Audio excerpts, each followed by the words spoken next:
Welcome back to Around the World with Dane Waters. So let's get started. I am honored to have with me a gentleman I've known for 30 years now, maybe, Professor John Matsusaka from the University of Southern California. Good morning, John.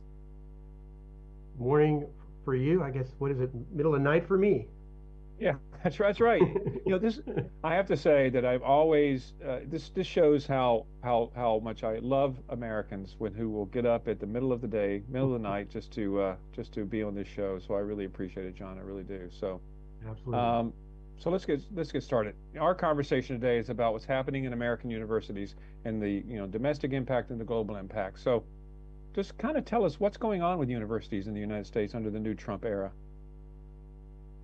So there's a lot going on, and just maybe a little bit of where I'm coming from because it might be useful to say I've been a professor at American universities for 35 years or so now, I suppose, and I'm at University of Southern California right now. Spent big chunks of time at University of Chicago, at Stanford, at University of Washington, where I went. So I've seen all this terrain as a professor. I've also been administrator of various capacities as well. So I've seen all kinds of different pieces of it. So um, I think I'm pretty well aware of the sort of things that are going on. So I hope I can speak to some of these issues. So there's a lot of things going on. And one of the challenges, I think, as people write about it, is that um, all the things kind of get blurred together in everybody's mind. So let me go down the list. And I know lists can kind of be boring, but I think it's important for people to understand the different things that are going on. The first thing that was going on was the administration said that it wasn't going to fund, it wasn't going to allow what they call illegal DEI programs. So what that means is when they say that is that affirmative action in depending on what the word means is perfectly legal in the sense of if you're just trying to make sure you cast a broad net and so forth. What the administration's position is, backed up by recent Supreme Court rulings, is to say that you can you can try to increase diversity, but you cannot discriminate for or against people on the basis of race or on a whole bunch of other categories. So they're calling that DEI, but they're saying illegal DEI programs are no longer allowed.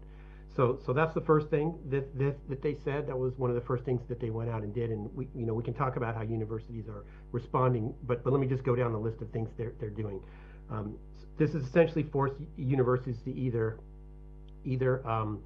uh, it, the simplest solution, which they've all done, is just change their names or back out of these areas a little bit, or they could try to fight it. They could actually try to fight it in court and say mine's not illegal. But that's number one. That's actually not the probably the biggest one that's most affecting universities. The biggest one that's most affecting universities is purely financial, and that is what's happened is that major research universities in this country over the last, I don't know, 50 years or maybe more post-war period have become heavily dependent on federal funding. Um, uh, Especially, the ones we think of as the most prestigious universities. Johns Hopkins, for example, has, I don't even know what it is, maybe a quarter of their budget or more is coming from the federal government. So what the administration is saying with regard to grants is two things. One is they're saying, well, we're gonna fund things that are our own priorities, and there's nothing new about that. Every incoming administration changes what it funds. The Biden administration wanted to fund more things having to do with climate change, having to do with impacts on minority groups and so forth. Trump guys, they don't want to fund that. They want to fund other things. So they're changing the funding priorities, and that's maybe normal. Um, what is not normal and what is the really big issue for universities is they're cutting back what's called overhead.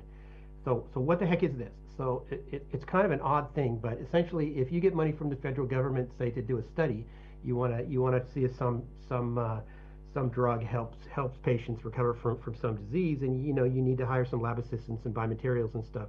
Let's suppose you need $100,000 for that.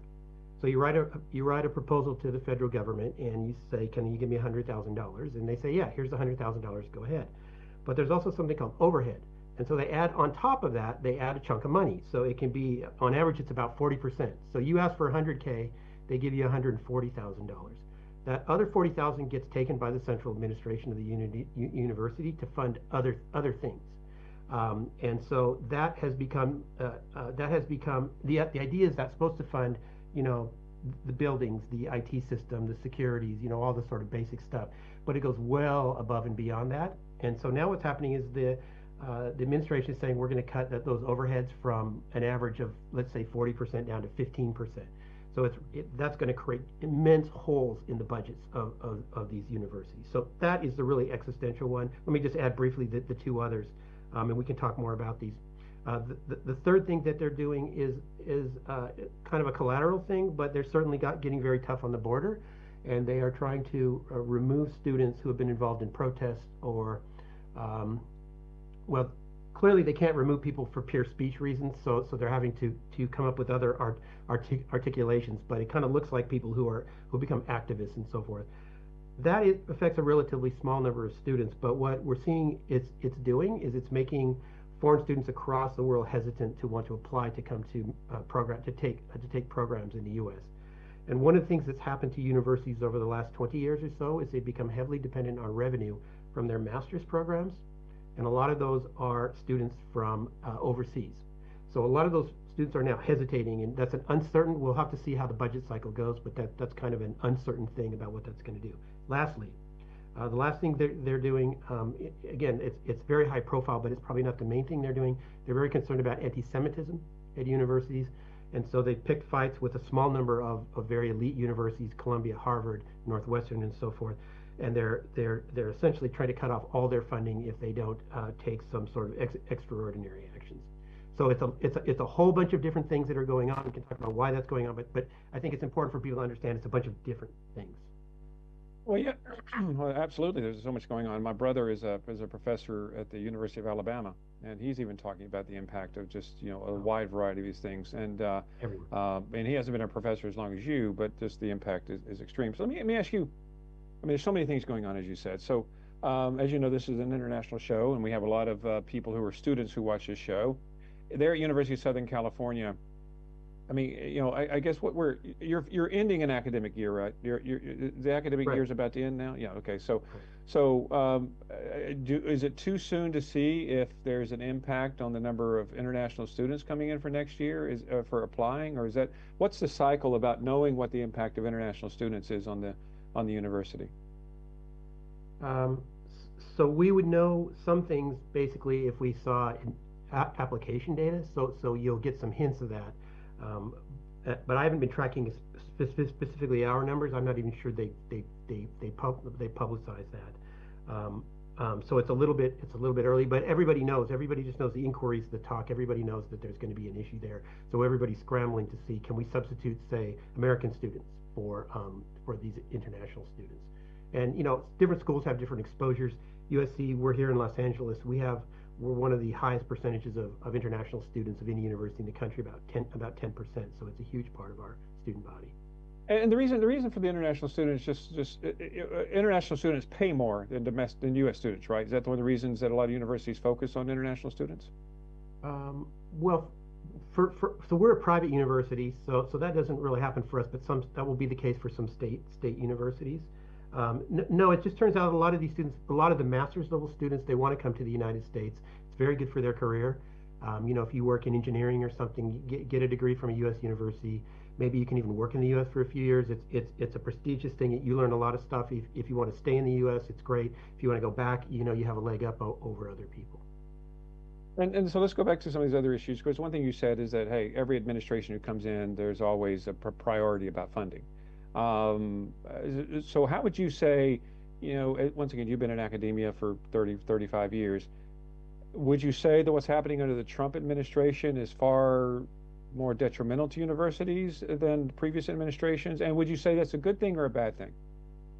Well, so in terms of determining what gets funded, what are the research priorities? I think we'd all like, in the abstract, we'd all like to say, this is neutral. It's politically neutral. We're just going to fund a study if it's important for the American public to, we're going to cure cancer, or we're going to develop a new material of some sort that will be technologically useful for supercomputers. So we'd like to say it's just objective, and certainly the people that ran these institutes have always said that it's objective. But I think those of us who are in universities understand it's always had a certain political overtone to it.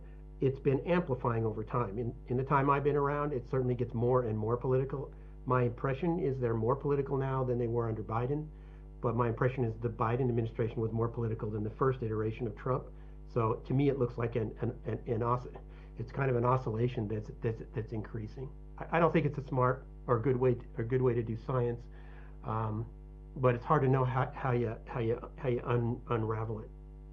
Well, you're an economist. I mean, that's what that's your background. And so, some of these questions will kind of talk about the economic impact of this. But do you think that many people argue that the things that Trump is doing in the administration, for the economy is kind of it's a what's the word I'm looking for? It's a correction, like a correction in the market. He's trying to fix all these things that should have been fixed a long time ago. Do you think that universities that this is kind of a final a fixing of what's happening? It's a correction of the market per se with universities that they become too dependent on the federal government. So I think there's an element to that. It's kind of a correction. They're in a way they're kind of doing a correction with a sledgehammer. Okay, so it's there's an argument to it and there's a logic to some of these things, but it's being done in a very brute force way. For example, the targeting at the DEI programs. I personally think some universities were racially discriminating, and we see Harvard did its own self-study that they released a couple weeks ago, and it's really quite horrifying might be too strong a word, but the stuff they're in their own report came out that they're doing is really something that I don't think we aspire to. It's far short of that. So some of those things needed to be looked at carefully and rethought. As far as the funding goes, you know, the overheads is kind of a strange thing. So tacking on an extra 50% onto the grant. In an ideal world, what you would say is, okay, we're not going to just give that extra 50% to university administrators to play with. We're going to take that 50% and turn it around and give it to another grant. So we'll actually pay for research, actually, rather than overhead. So, there's an argument how that could end up being better. But if they just cut the overhead entirely and they just stop funding research, it could be worse. And so that's where, you don't really know because it's so chaotic right now. We don't really know how this is going to shake out. Let's talk about DEI. First of all, let's explain to the audience what is DEI? Was it diversity, equity? I don't even.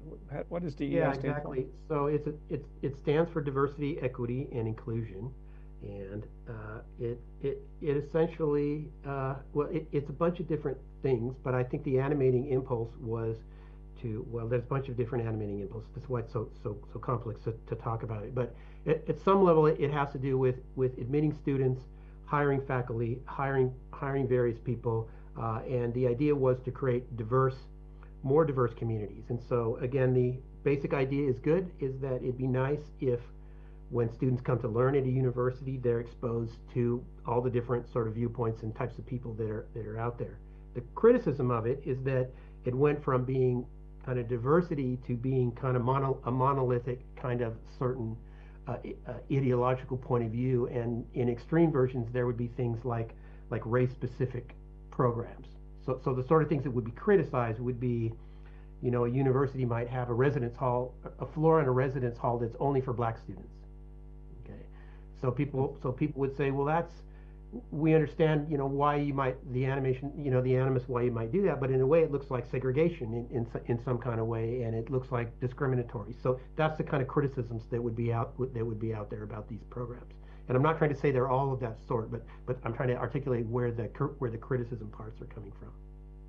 And this DEI. I mean, first of all, 3 years ago, I'd never even heard of the phrase DEI. It's a new thing that's coming about, in my opinion, and maybe I'm just out of touch with what's going on in reality. But DEI it's been a big focus by the Trump administration. Everything from going into websites by the military, others, and trying to, I guess, get rid of things that are too DEI oriented, I guess, as far as inclusion is concerned. But you're a private university, so as a private university, well, let me understand this between private and public.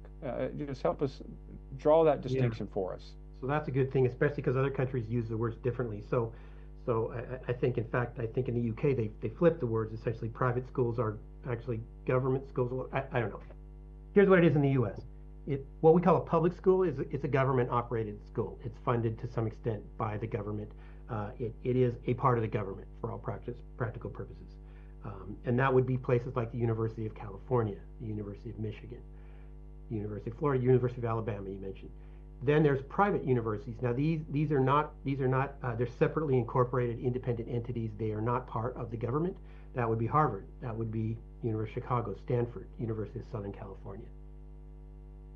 But if even though you're a private university, which means you survive based on private funds, it's basically a business, I would Intuition. say. Yeah, Intuition. intuition, yeah, intuition. But when you start taking federal money, then that makes that you have to adhere to certain rules and guidelines by the federal government, correct? So that's why the federal Exactly. government has such, like over Harvard and Yale and these, because they say, hey, I'll take your, I'm a university, I'll take your money, but the government's not saying, okay, you're going to take our money, you now have to be subjected to what we say you can do with it, right? So that's a trade-off, correct? Exactly right. There's a whole bunch of rules that a private university would not be necessarily affected by. But if you take the federal government, you have to abide by their rules. And Congress has passed a number of rules that prevent a whole bunch of different sorts of things or require different sort of things. It really depends on the administration. Um, we saw, again, under Democratic administrations, especially the last two, Obama and Biden, they were very aggressive in sort of forcing, let's say, more progressive types of rules on universities. Under Trump, they're much more, peeling those back and going in different directions. But exactly right. That's why essentially, since everybody's taking money from the federal government now, everybody has to pretty much listen to what they say. So what's the future of U.S. education? I mean, what's the impact this is going to have on the quality of education? Is it going to make America less competitive, more competitive with other universities and students around the world? Well, so universities are doing two things. They're doing research, right? They're creating knowledge and they're educating students. So just in terms of the research part, it really depends what happens with the funding. I think if they keep the amount of funding the same, but they just change the way they dole it out, the university should still continue to be highly innovative. That should support things. If Congress cuts the overall funding level, it's unclear. Now it's not clear. As much as I'm in a university and we like to claim, we do all the time, we claim the high value of the research we do, and certainly a lot of it has really high value. There's pieces of it I'm not sure have high value, as a matter of fact. So if you had to cut, the question is, would you cut the high value stuff or the low value cut, and what would the net effect of that be? So that's in terms of our research mission. In terms of our educational mission, which is why students want to come, to learn. I don't I don't think I don't think this will have a big effect on us one way or the other, as far as I can tell. But it's hard to know. There's so much money at stake. You don't really know how it's going to play out. Do you think that, from an international standpoint, especially like, we broadcast in Nigeria, Africa, and around the world. I mean, do you think that this, once again, I guess we have to talk about what we hear in the media. You never hear the full story in the media, right? You don't. You always hear, little snippets. And if, just as an outsider, and I'm looking in on this issue, it would, if I was a parent, living in another country, I'd say there's no way that I'm sending my kid to an American school because there's no telling what's going to happen. Everything from whether they're going to be detained or kicked out or whatever. Yeah. And so from that standpoint, that concerns me because there are a lot of great American students, of course, but there's a lot of great foreign students who come in as well. Um, and do you think that we talked about this briefly, but do you think there'll be a chill of any kind? I mean, just your international students. I'm sure Yeah. you teach international Yeah. students. Are you here? What are Yeah. you hearing from them? There's so many anecdotal horror stories you hear of somebody, our current students who now get stopped at the border. They're flying. They went to a conference. They're coming back in. They're not activists in any way, but they get taken aside and delayed for an hour. So there's a lot more intense stuff going on that makes this country look unfriendly, to other countries. My own view is that I don't think that's where I think that's temporary. I don't think we're going to do that permanently. I don't know where we're going to settle, but this kind of intense scrutiny of things I think will pass eventually. Universities play a very long game, right? Harvard's been around for you know longer than the United States government, right? So universities think in terms of decades and centuries, right? So that of course you have to weather the storm for now, but universities plan to be around 100, 200 years from now. So some of these things you have to deal with, um, but at some level you got to roll with them. Now the one thing I think that is underlying all this that is really serious for universities is that the reason that we're being attacked is, partly partly because politicians, particularly on the right, think that we become partisan actors. They think we're essentially parts of the Democratic establishment, the Democratic Party establishment, in some sense. So partly we're getting hostility from one part of the political spectrum, um, and that may or may not be, you know, as with all things, it's not totally crazy, but it's too extreme to say that too. But the other thing, which is really more concerning to me, is that we know from opinion surveys that just the American public, their trust in universities has gone down quite a bit in the last 10 or 15 years. And if you talk to students, if you talk to parents rather, if you talk to parents, what it is that there's now a good chunk of them who don't really trust us to educate their kids because they don't think we're going to teach them stuff. They think we're here to brainwash them to adopt a certain progressive view of the world, and we're not actually teaching them how to go out and be successful citizens and surviving the economy and flourish and stuff like that.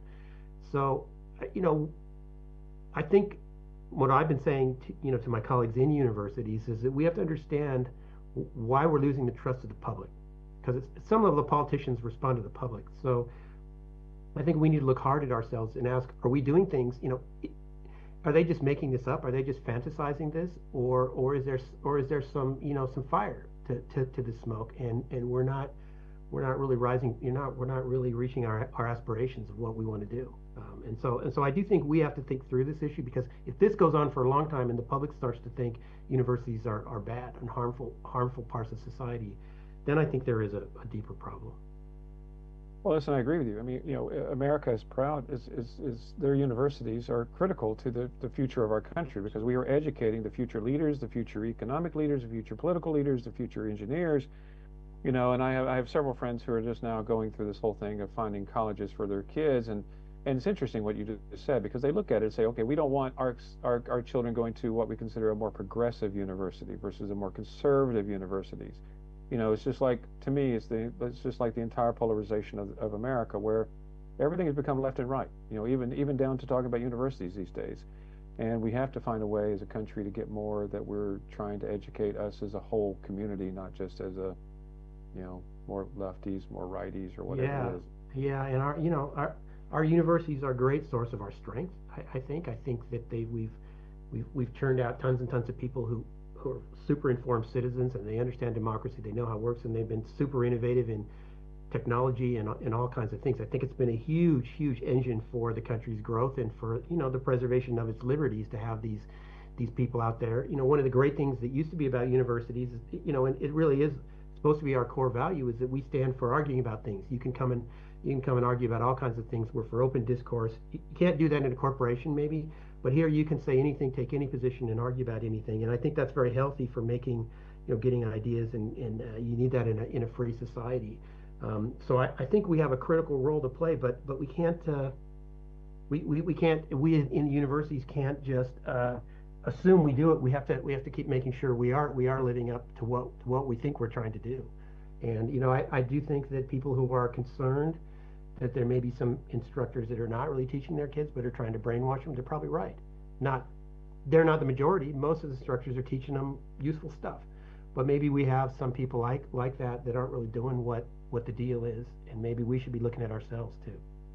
No, I agree. And it's a whole nother conversation about tenure and things of this nature that we Yep, need to talk yep, about, because yep, I've never been yep, a supporter of tenure, in my opinion. So that's a yeah, different yeah. conversation. Well, But John, it's always a pleasure to yep, see you. I sadly have to go to the next yep, conversation. We're talking about the Pope, and the importance of the Pope in the world, if there is an importance of the Pope in the world. But anyway, thanks, John, for your time. I'll awesome. talk to you soon. And Good to let's talk take to a you, quick Dane. break, and we'll be back in a minute with Around the World with Dane Waters. Thanks.